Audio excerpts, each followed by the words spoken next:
Look at some of the most iconic movies of the 1980s, and Back to the Future is bound to be near the top. Probably right behind Xanadu. Since its release, Back to the Future has driven through everything from video games to comic books, and it even showed up in the sneaker scene for a little bit. But last week, it made its boldest jump yet.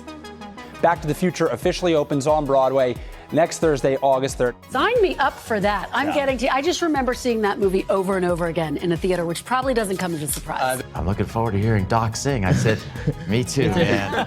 You know, for all the flack they're given, I honestly think that adapting a classic movie into a musical has got to be one of the most daunting tasks ever, because you have to walk this tightrope of creating something new while also hitting the beats that everyone knows and is expecting going into it.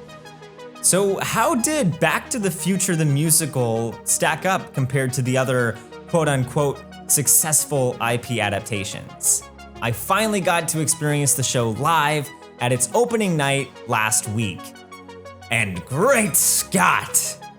We need to talk about Back to the Future the musical.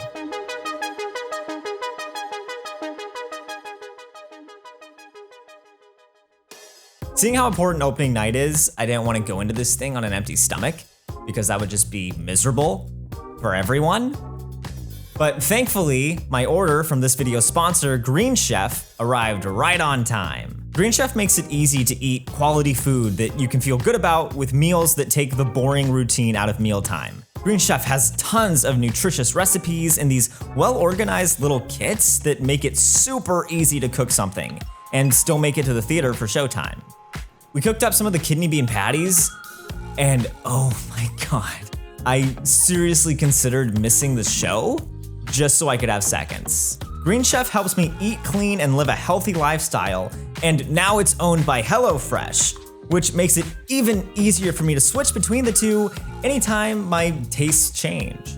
It's the perfect addition to your pre-show routine, and now you can use code WITW50 to get 50% off and free shipping on your first Green Chef box.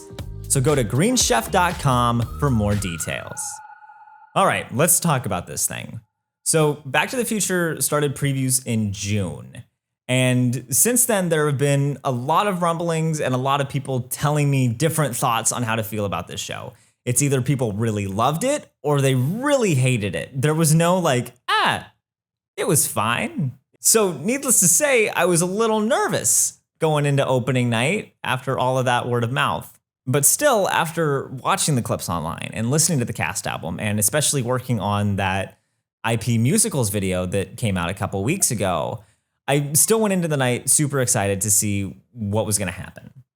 I also want to apologize for the absolutely bare set behind me. As you know, we're doing our second annual Kickstarter, and already we've raised enough to make a new studio space. So I am in that studio space. It is completely new and pretty empty. There's just a bunch of the recorder kit is on the floor right now, but we have a dedicated space. So thank you so much for your support. If you haven't supported yet, the Kickstarter is live.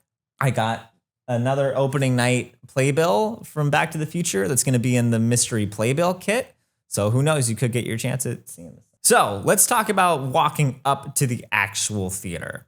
It becomes very evident when you're a few steps away from going in that the show knows where a bulk of the money is going to be coming from. Merchandising. They do kind of what Hamilton did with their pop-up shop, but this one, instead of walking down the street, it's right next to the theater. And I was so confused because I've been walking by the Winter Garden Theater for the better part of a year now. And I was like, what was here before? So I went back through and I looked at some of my footage, and it was just an empty building with a trombone above it. Although I guess before that it was a theater circle. But yeah, we walked in, I'm like, has this always been a shop? What was this before? Like a T-Mobile? Now, I will admit that I'm a little bummed out that they didn't call it Back to the Few store, but that's okay. I'll get over it. It's like, when you go to the merch stand and in your head, you have a vision of what the perfect merch stand is. This is what that store was. There could honestly just be a whole video about the store itself because they had everything. They had t-shirts, they had tote bags. They even had this hardcover book on the history of how they made Back to the Future the musical, which I'm sure won't come in handy in a couple years.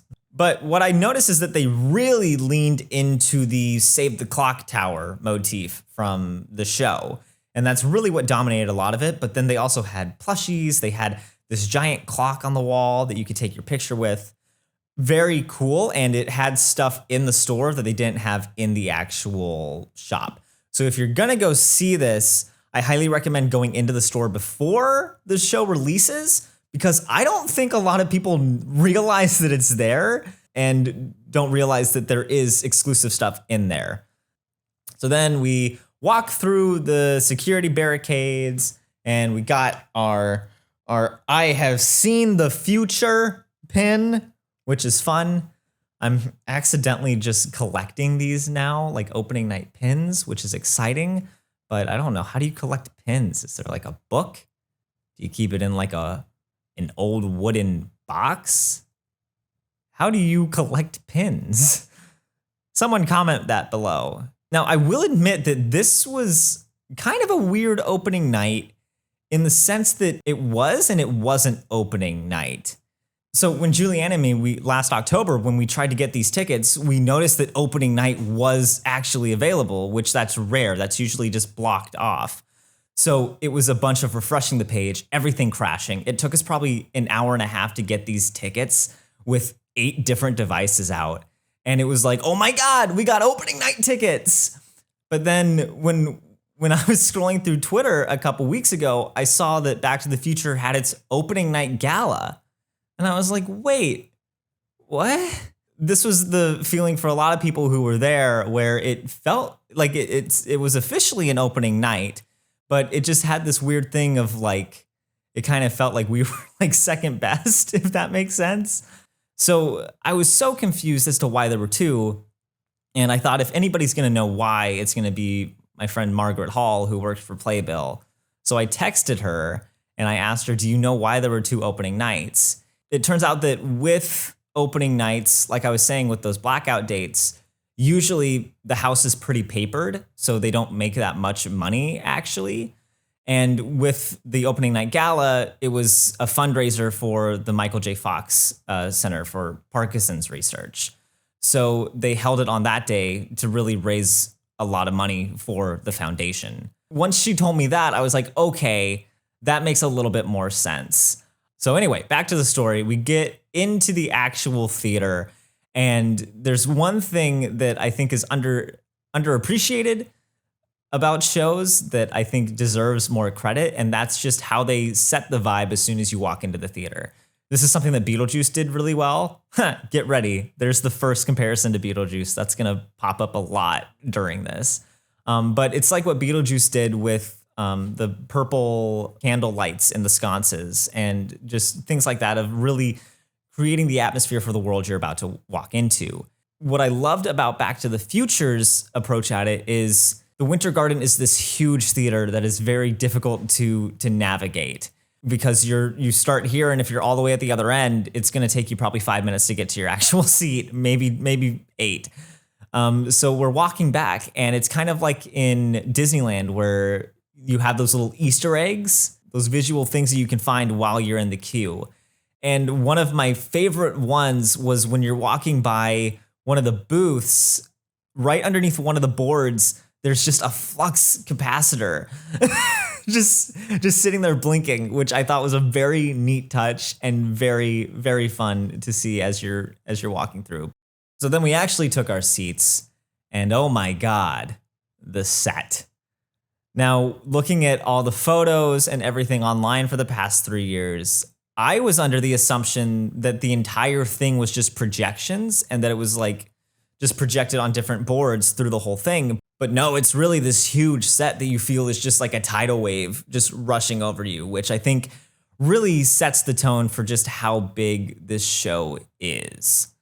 And then we're just sitting there waiting around, and I'm talking to Julianne about some things, and I look and I go, oh my God, it's Huey Lewis. All right, so now let's talk about the actual show. So the energy started to really build once the clock started counting down and we got ready to do this thing. But then when Casey Likes walks out on stage, the crowd just lost it. It was like a rock star walked out on stage. If I had to be honest, like when comparing it to other opening nights, it wasn't exactly as big as Beetlejuice or Hadestown reopening, but it was super enthusiastic, which is great to see. And it's the thing of, if it's getting that big of a response already on its opening night, I can only imagine how much bigger it's going to be moving down the line as the show continues to grow its fan base. But with this one, when people went into Back to the Future, it was, you could tell, a lot of people who love the original film franchise, and that energy came through. It's so cool for fans who are so diehard about that film to finally have this kind of communal place where they can all react to the show and the iconic moments live. It's kind of like how Evil Dead does it, where fans of the movie who get to come watch it and cheer along with the thing that they've just been watching in their living room. Like when the Twin Pines Mall rolled on stage, it got entrance applause. Everyone screamed for this Twin Pines Mall sign and the JCPenney thing. Almost as loud as when the actual DeLorean just came cruising onto the stage.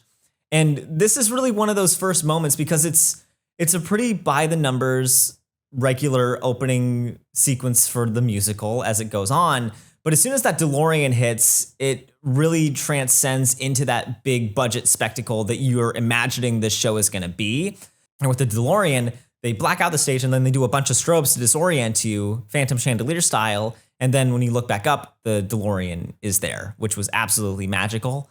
I will say, though, if you do have a sensitivity to light and like sudden flashes, this is coming from Juliana, who does have a sensitivity to those things. It definitely does come out of nowhere a lot.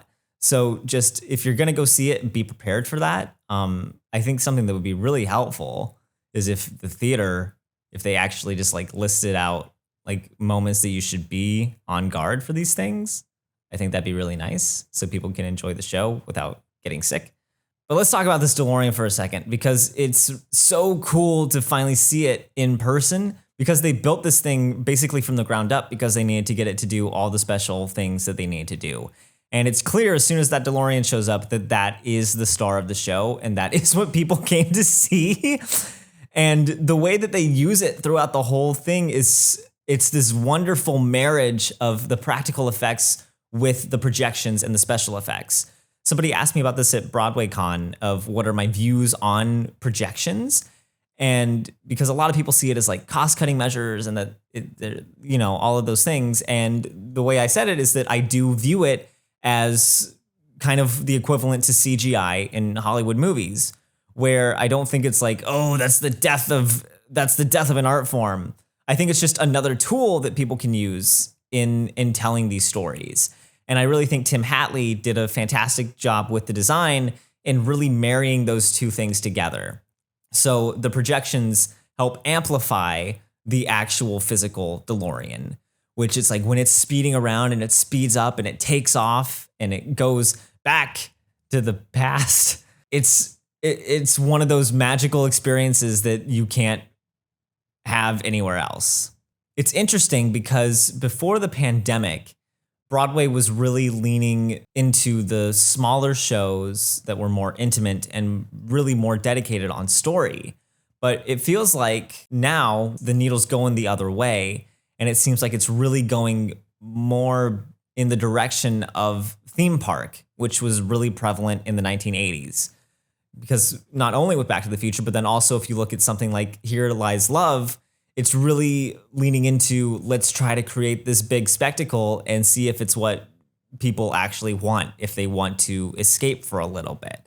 And in addition to the DeLorean, I think we should also talk about the actual number of big sets they have in this show. It's really like they have a lot of different set pieces for all of these different locations as opposed to what we've been seeing where it's like Shucked, where it's just the barn, or Hadestown, where it's just the bar. This one, it's like, okay, we're at the high school. We're going to actually fly down a giant high school to see this. The closest thing I can equate it to is Rebecca and how large that thing was. But it was, I will admit, really cool to actually have that big Broadway experience. Who knows? Maybe I'm the problem that's fueling these things, because I actually really enjoyed the spectacle of it and that larger than life thing that when I think of Broadway, that's what it is. It's like something that you can't get anywhere else. And I think that that helped make up for a lot of the show's shortcomings. The biggest one probably being the music. It's like I was saying, I've listened to the cast recording and there are a lot of songs that I like, but the problem is there's just so many of them that they kind of get lost in the shuffle.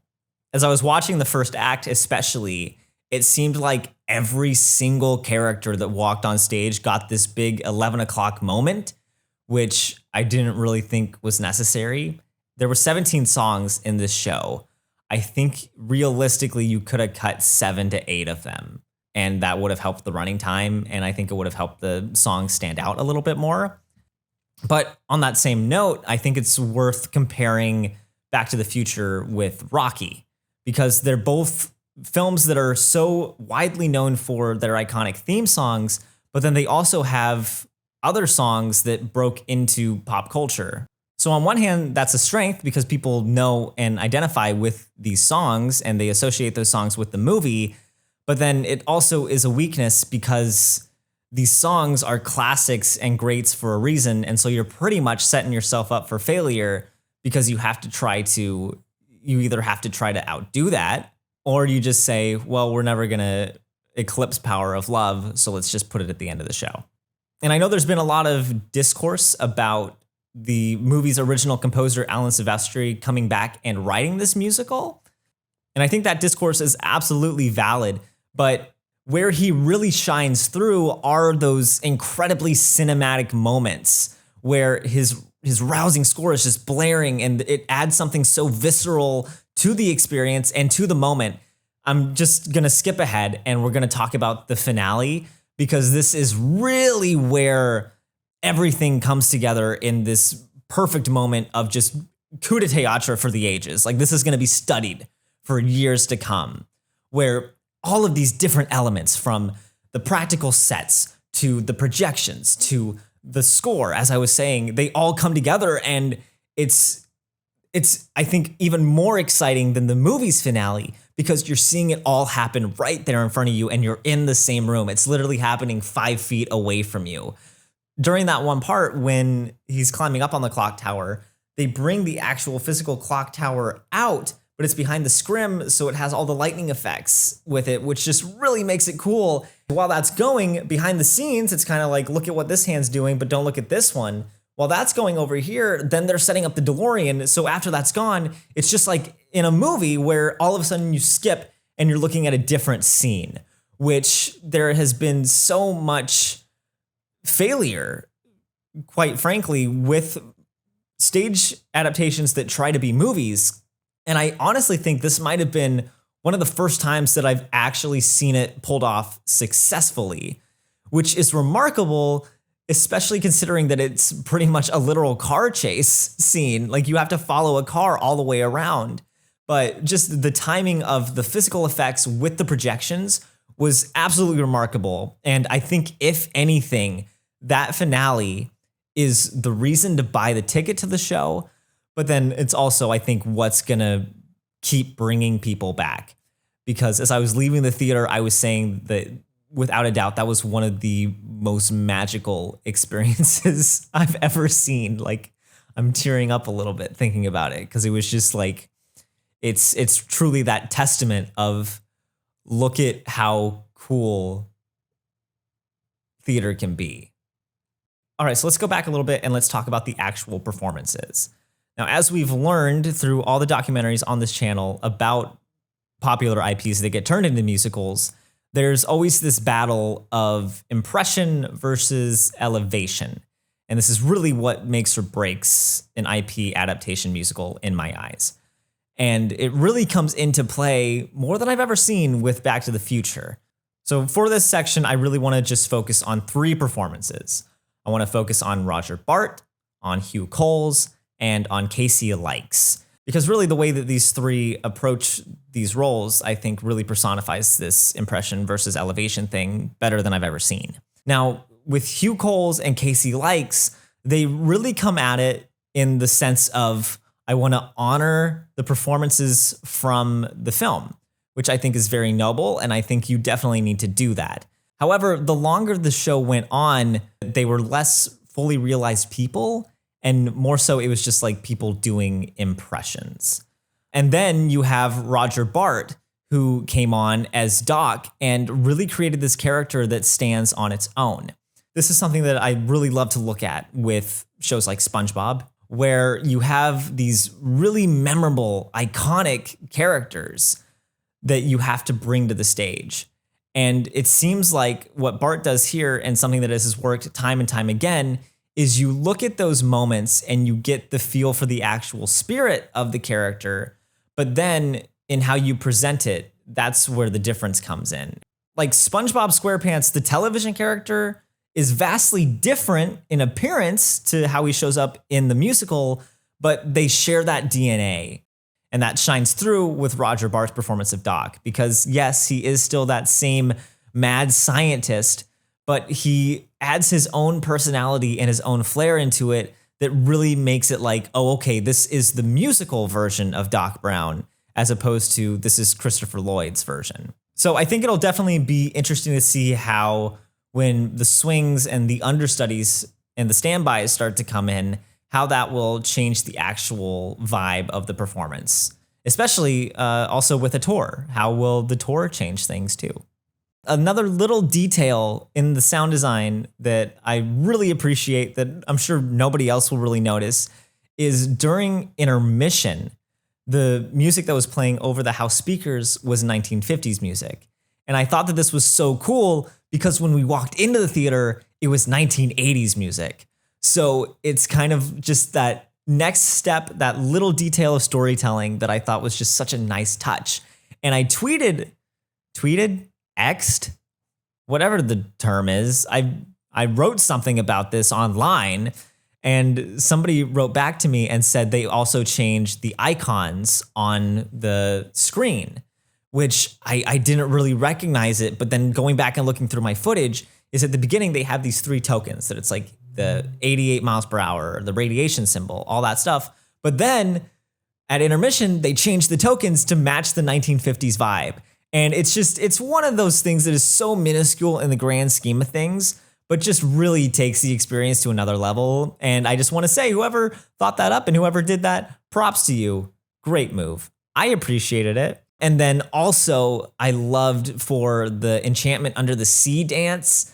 I noticed it when I walked into the theater that they had 2 disco balls, and I thought that they were going to use it for Power of Love, but they started shining them for the actual dance, which that alone was really nice. But then they shot out a bunch of bubbles, and I've never actually been hit by a big bubble cannon before. If you want me to like your show, just add bubbles. there's the solution.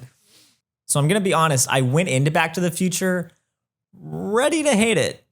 Especially just after everything I'd heard leading up to this thing, I was like, oh no, it's going to be another bad IP musical adaptation. But as I walked out of the theater, I honestly felt pretty satisfied. So I have my own theory when creating stuff, especially with some videos on the channel, where I believe like if you nail the beginning and you nail the ending, people aren't really going to care about the middle. Or any mistakes that happen in the middle.